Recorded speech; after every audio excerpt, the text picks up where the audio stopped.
Hi everyone, this is from CBK's academy. இப்போ நம்ம 23ஆம் தேதி தினமணி நியூஸ் பேப்பரில் இருக்கக்கூடிய கரண்ட் அஃபேர்ஸ் பார்க்கலாம். ஸோ ஃபஸ்ட்டு பார்த்திங்க அப்படின்னா, மொரீஷியஸ் பெட்ரோலிய பொருட்கள் நீண்டகால விநியோகம் இந்தியா ஒப்பந்தம். ஸோ இந்த topic group 1 main syllabus paper 3 international ரிலேஷனில் வந்து கவர் ஆகும். ஸோ நம்மளுடைய நாட்டினுடைய பொதுத்துறை எண்ணெய் நிறுவனமான இந்தியன் ஆயில் கார்பரேஷன் பார்த்திங்க அப்படின்னா மொரீஷியஸ் அரசு வர்த்தக கழகத்துடன் ஒரு ஒப்பந்தம் வந்து போட்டிருக்காங்க. இது பார்த்திங்க அப்படின்னா 5 ஆண்டு கால ஒப்பந்தம். அதாவது பெட்ரோல், டீசல் மற்றும் விமான எரிபொருட்கள் முழு இறக்குமதியை பார்த்திங்க அப்படின்னா இனிமேல் இந்த மொரீஷியஸ் நாட்டுக்கு வந்து இந்தியன் ஆயில் கார்பரேஷன் தான் சப்ளை பண்ணுவாங்க.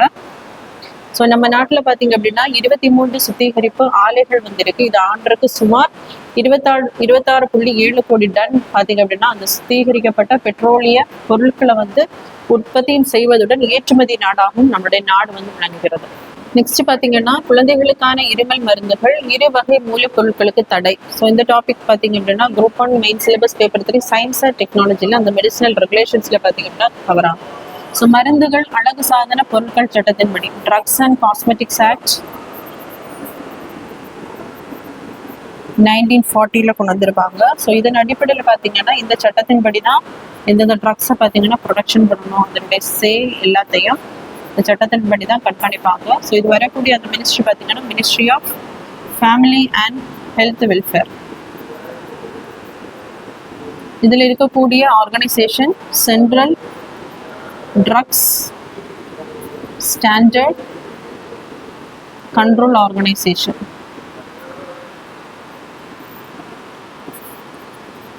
சிடிஎஸ். ஸோ இவங்க தான் பார்த்தீங்கன்னா இந்த ட்ரக் ப்ரொடக்ஷன் சேல் இதை எல்லாத்தையுமே என்ன பண்ணுவாங்கன்னு நடைமுறைப்படுத்தக்கூடிய அமைப்பு. ஸோ இந்த அமைப்பு பார்த்தீங்கன்னா 2 ட்ரக்ஸ், அதாவது குளோர்ஃபெனிரமைன் மேலியேட், அதே மாதிரி ஃபினைல்ஃப்ரைன் ஹைட்ரோக்ளோரைட், இந்த ட்ரக்ஸையும் பார்த்தீங்க அப்படின்னா 4 வயதுக்கு உட்பட்ட அந்த குழந்தைகளுக்கு வந்து பயன்படுத்தக்கூடாது அப்படிங்கிறத கொண்டு வந்திருக்காங்க. படிக்காமலும் வேலைக்கும் செல்லாத 8.7 கோடி இளைஞர்கள் நீதி ஆயோக். ஸோ இந்த டாபிக் பார்த்தீங்க அப்படின்னா குரூப் 1 மெயின் சிலபஸ் பேப்பர் 4 எக்கனாமிக்ஸில் நிதி ஆயோக் கீழே வந்து கவர் ஆகும். ஸோ நமக்கு பிளானிங் கமிஷன் பதிலாக 2015ஆம் ஆண்டு நிதி ஆயோக் அமைப்பை வந்து கொண்டு வந்திருப்பாங்க. அதாவது national institute for transforming India.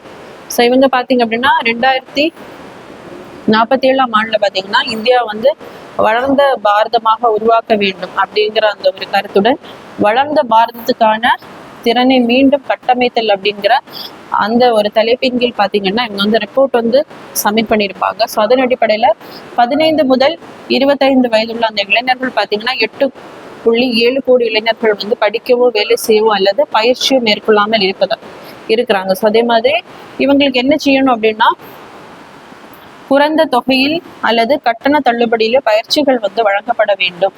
So நாட்டில் பார்த்தீங்க அப்படின்னா 8.25% பட்டதாரிகள் மட்டும்தான் அவங்க படித்த அந்த கல்வி தகுதிக்கேற்ப வேலை வாய்ப்புடன் இருக்கிறார்கள் அப்படிங்கிறதையும், ஸோ 2014 முதல் 15ஆம் ஆண்டு முதல் 7.67 கோடி பயிற்சி வந்து அளிக்கப்பட்டுள்ளதாகவும் நிதி ஆயோக் வந்து ரிப்போர்ட் வந்து சப்மிட் பண்ணியிருக்காங்க. அடுத்ததா கோர்கா விவகாரத்திற்கு நிரந்தர அரசியல் தீர்வுக்கான குழு அமைப்பு. ஸோ கோர்கா அப்படின்னு சொல்லக்கூடிய ட்ரைப்ஸ் பார்த்தீங்க அப்படின்னா மேற்கு வங்க மாநிலத்தில் இருக்கக்கூடிய டார்ஜிலிங் மற்றும் அதை சுற்றியுள்ள மலைப்பகுதிகளில் வந்து இருக்கக்கூடிய ட்ரைப்ஸ். ஸோ இவங்க பார்த்தீங்கன்னா தங்களுக்கு கோர்லாந்து அப்படிங்கிற அந்த தனி மாநிலம் வந்து உருவாக்க வேண்டும் அப்படின்னு நீண்ட நாளாக வந்து போராட்டம் பண்ணிட்டு இருக்காங்க. ஸோ இதுக்காக பார்த்தீங்க அப்படின்னா பஞ்சன் சிங்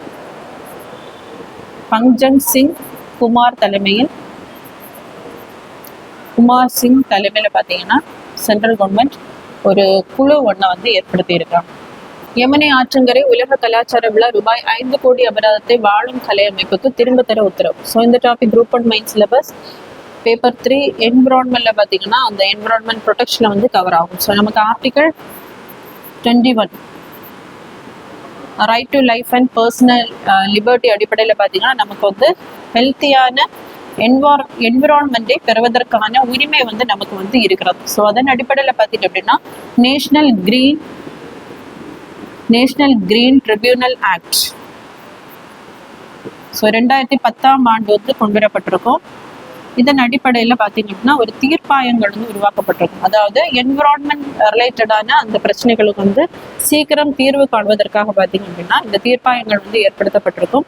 ஸோ இவங்க வந்து அந்த என்விரான்மெண்டல் பொல்யூஷனால மக்களுக்கு ஒரு பெரிய அதாவது குரூப் ஆஃப் மக்களுக்கு ஏதாவது பாதிப்பு ஏற்படுதுன்னா இவங்க என்ன பண்ணுவாங்க அப்படின்னா அதற்காக அவங்க சுயமோட்டாவே என்ன பண்ணுவாங்கன்னா கேசஸ் வந்து ஃபைல் பண்ணுவாங்க. ஸோ அதன் அடிப்படையில் பார்த்தீங்க அப்படின்னா தில்லியில் யமனே 2016 உலக கலாச்சார விழா வந்து ஸ்ரீ ஸ்ரீ ரவிசங்கரின் வாழும் கலை அந்த தேசிய கலை மூலமாக அவங்க வந்து நடத்தி இருப்பாங்க. ஸோ இதனால அந்த கங்கை நதிக்கு வந்து பொல்யூஷன், அதனால வந்து மக்கள் வந்து பாதிக்கப்படுவாங்க அப்படின்னு சொல்லி இந்த தீர்ப்பாயம் பார்த்தீங்க அப்படின்னா 2016 5 கோடி அபராதத்தை வந்து விதிச்சிருப்பாங்க. ஸோ அதை இப்போ பார்த்தீங்க அப்படின்னா உச்சநீதிமன்றம் அதை வந்து ரெப்பீல் பண்ணியிருப்பாங்க.